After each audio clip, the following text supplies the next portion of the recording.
This little guy is 150 milligrams of specially enhanced dimethyltryptamine, DMT. Where'd you get it? Some friends in Colorado. Hello, welcome to What the Flick. I'm Christy, this is Ben, this is Alonso. These guys are going to talk about the Banshee Chapter, which Zachary Quinto produced, but is not in... Correct. That's right. Please describe it. Apparently in the 1970s, which I guess is true. That there were 70s? There were indeed. The United States government, at least maintained in the movie, and this is a history that I do not know anything about. I don't know that. We'll talk about it. They conducted experiments on some Americans that with a very, very, very powerful hallucinogenic / mind-altering drug. And this is the story of a kid today who, knowing that history and is very intrigued by what the drug does, gets a hold of what we believe to be the drug, takes it, and then vanishes. And his old college friend and maybe former girlfriend then who's a journalist, tries to figure out what happened to him, what's the story of this drug. And she comes upon a Hunter Thompson, Timothy Leary type guy, played by Ted Levine, who helps her sort of figure out what happened, what role the government played, and what happened to all the people who took this drug. I think I've just described a more interesting movie than the Banshee Chapter actually is. Thousands of government-sponsored experiments did take place.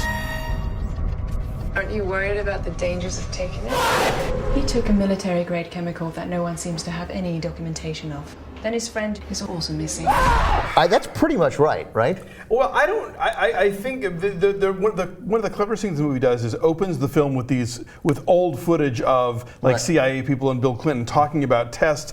I think, for example, the Clinton apology. Let's talk about that's like the Tuskegee, the Scottsboro boys or whatever. Right. Right. So maybe none of it is true. Not the Scottsboro, the Tuskegee experiment. The Tuskegee Airmen, right? Yeah. The airmen. The syphilis experiment thing. Yeah, but they were with flyers, I thought. No, that's two different things. Two different things. Two things We're happened. going to do a little Wikipedia search to get back to you guys. God, Dred Scott was not involved in the testing trials. Right. Is this a good movie, you guys? No, it was not. It was Plessy. There we go. Yeah. So it's not a good movie. It is. It's sort of a found footage horror movie, but it's not. And it's one of those things that if you're gonna play both sides of that fence, you can't have the non-found footage part be as wobbly and handheld as the found footage, or who shot that? You're defeating the purpose, And then it is that you could set your watch by when things get quiet and someone's in the dark room with the flashlight. It's like beat, half a beat, blah, and that's all this movie has is blah, the sudden loud noise, and the pulling back the curtain. There were some curtains that weren't shower curtains in weird places. There were a lot of people had to pull back curtains, and you pull back the curtain and there's nothing there, and so you relax. But it's right there. Yeah, right. There was a lot of that. Is there the thing where they close the medicine cabinet door and there's someone in the mirror behind them? I'm surprised they didn't do that one. It's there was some intrigue in the first half, I thought, because you didn't know whether what you were seeing happen to these people was hallucinations or whether it was real. Right. Did they ever answer that? Yeah, they answered it. It was more intriguing when you were when you were wondering. Yeah, when we get into the specifics of the explanation, then it loses. That it sort of loses its credibility and loses its interest, and also loses my ability to follow it. Like I had trouble figuring out where they were or why they were where they were, and what exactly happened to these people. And then there's also, because the suggestion is that you take this drug and you become, I don't think I'm giving too much here, but because we don't even know. What they're wondering is, are you just hallucinating, or are you somehow able to receive something from the normal mind cannot. That the normal mind cannot. It's like Limitless. Kind of.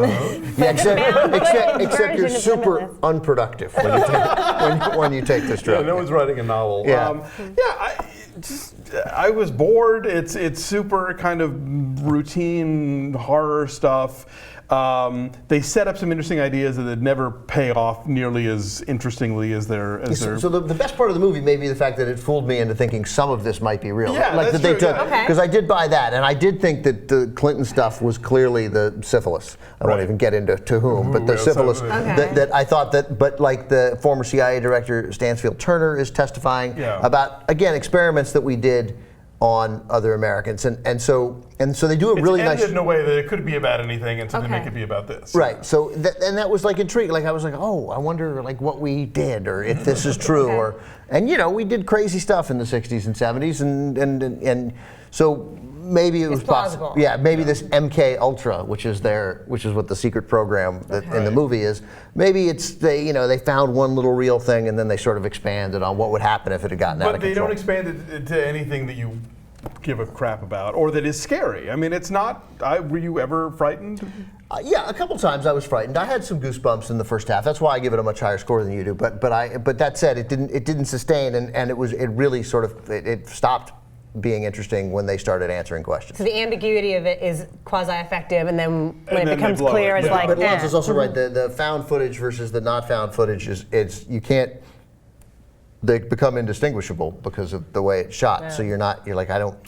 And when Ted Levine pops up doing Hunter Thompson, I thought, oh, this could be funny. Mm-hmm. And it's very quickly like about a 2-note performance. Yeah, and I can't. And I couldn't understand him sometimes. Like there was so much sort of slurring, drug-addled, I've done everything, lived through everything, that I had trouble understanding him at points. Wow. And so I what are your numbers, gentlemen? I give it a 1.1. This is classic January release.